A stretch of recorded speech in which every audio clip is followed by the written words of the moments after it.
Yo, what is going on, guys? It's Jack and welcome back to another video. So Infinity Ward, I believe it was yesterday, dropped kind of a bomb on us in terms of their overall design philosophy when it comes to Modern Warfare.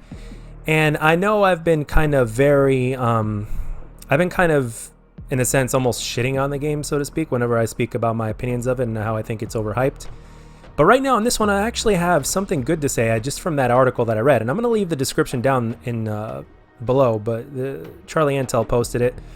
But basically it goes like this, and I quote, the title goes, Infinity Ward designer says Call of Duty games have become so balanced that it takes the fun out. And you know what?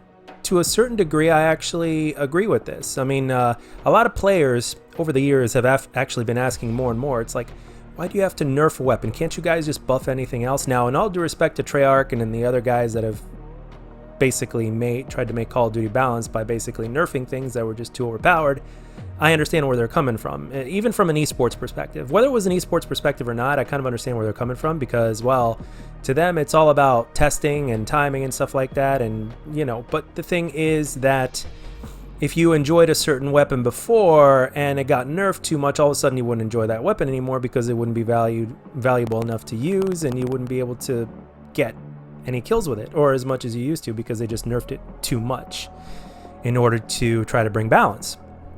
Now, we first started seeing nerfs, like as far as I understand, I think we first started seeing nerfs back in, very little in Black Ops 1. Like, I think they nerfed the FAMAS and the AK-74U, but despite the nerfs, the weapons were still strong as fuck. And they were, like, the FAMAS is still the best weapon in Black Ops 1, along with the AK-74U. Those are two of the best weapons in the game, still. And then in, I think, Modern Warfare 3, they nerfed the FMG9s or whatnot. If you think about it, the game that actually did the best job of keeping the game balanced while keeping everything strong as fuck, and it's like, hey, just pick your flavor, was Modern Warfare 2.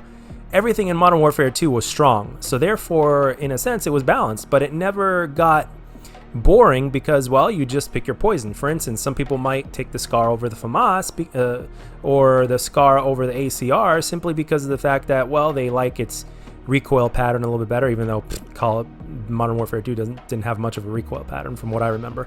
But even so, I mean, some people just prefer the iron sights or whatever it is, or the very little recoil that it had. Some people prefer different patterns over other people. So basically that was what would determine which weapon you would get to choose, as opposed to, oh, what's strong and what's not, because I'm sure there are a handful of people out there that do not like a certain weapon but prefer another one simply because of the way it handles. Maybe it's because of the way the iron sights are, and overall, I mean, honestly, I know this, like for instance right here in this gameplay, the SOG, there's no question that the SOG is a faster killing machine than for instance the Cordite.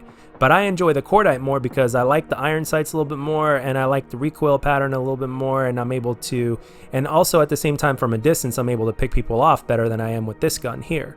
So, and I'm still even able to melt people at a close range with the Cordite as well, but that's why I specifically prefer it.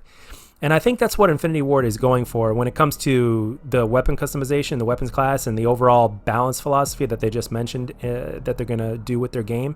You know what? I say that's the right way to go, because people will literally be able to create different combinations of the weapons they like with the attachments and the way the overall create a class system is set up. And honestly, one of the things that keeps a Call of Duty game, what enhances its replay value, is the weapons. And if the weapon, that's one of the things that Black Ops 4, for instance, unfortunately didn't pan out the way some of us were hoping it would, simply because, the amount of weapons that we got in beta was simply the same amount of weapons that we got at launch, pretty much. I mean, minus a couple here and there, but in terms of like assault rifles and SMGs and stuff like that, I mean, which is what most people use anyway, I mean, we got everything in beta pretty much, and if there was anything that was additional, it was just one or two more extra weapons, so there wasn't really much of a difference in a sense. That's why people think when they play the beta as of lately that they feel like they're playing the entire game. So because they gave us a beefy beta, sure, with Black Ops 4, but it just made the game feel that much more lackluster, so to speak, because there weren't as many weapons as there should have been at launch. I mean, it's simple as that. And with the direction that Infinity Ward's going in that aspect, I think it's definitely it gets a thumbs up from me. I mean, again, the biggest thing that I'm worried about with Modern Warfare, as I mentioned time and time again, is the map design. I understand how some people think that 3-lane maps are boring and stuff like that. I get it, but it's like, okay, well, if see, the thing is with Call of Duty, it's like no player should be forced to play a certain way. Okay, so if you're a passive player, you shouldn't really be forced to rush, and if you're a rusher, you shouldn't be forced to camp. It's basically make your decision, like make your own decision. Now, granted, it's not like they're saying, "Oh, we're going to take your decision away from you" or anything. It's like, no, but the thing is, if you're playing a certain way, it's like you're going to die unless you play this way or that way. It should be more of, it should be a little bit more different than that.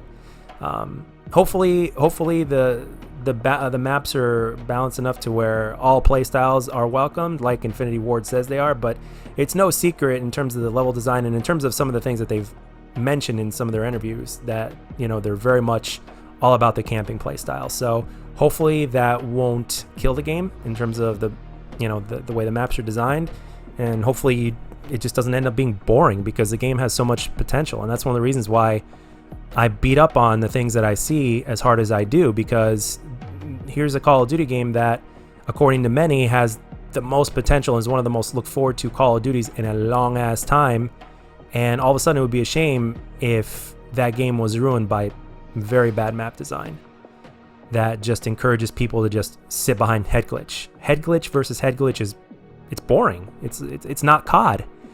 But that's my opinion. I know a lot of you disagree. You know, I sometimes I get roasted about it. Sometimes even a guy on Twitter at one point that I didn't even know just came up and said, "Hey, if you don't like it, just shut the fuck up." It's like, dude, I wasn't even talking to you. But anyway, but yeah, that's all I got for this one, guys. Infinity Ward's, in terms of this aspect, in terms of the news that they just gave, definitely gets a thumbs up from me. Whatever keeps the weapons fresh and makes you want to use them again and again and create all sorts of different classes with them in terms of the way the create a class is set up, I'm all about it. And I hope we get exactly the kind of game that the community has been longing and asking for. And I truly mean that. And can you guys imagine if we actually get to, like, if esports, if the competitive players actually play the same game that we play with very little difference in terms of rules and stuff like that? Can you imagine that? That would be an interesting sight to see. But anyway, guys, that's all I got for this one. Let me know down in the comment section what you guys think and what your opinions are. And as always, if you enjoyed this video, let me know. And if you didn't, let me know what I can do to make my videos better. And I'll catch you guys on the next one.